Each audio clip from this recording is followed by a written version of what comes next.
Welcome, in front of me I have Xiaomi Mi 8 Lite, and today I will show you how you can activate Hey Google in the smartphone. You have to go for Google app, find more, move to the settings and go for voice.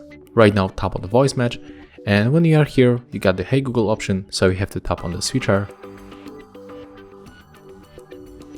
Click next, agree, and right now you have to say OK Google for the 2 times.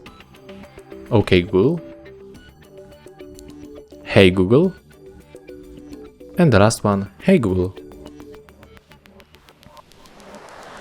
Click finish, and right now when you say Hey Google or OK Google, your assistant will be activated. So let's make it Hey Google. As you can see, it works. So if you find this video helpful, remember to leave a like, comment, and of course subscribe to our channel.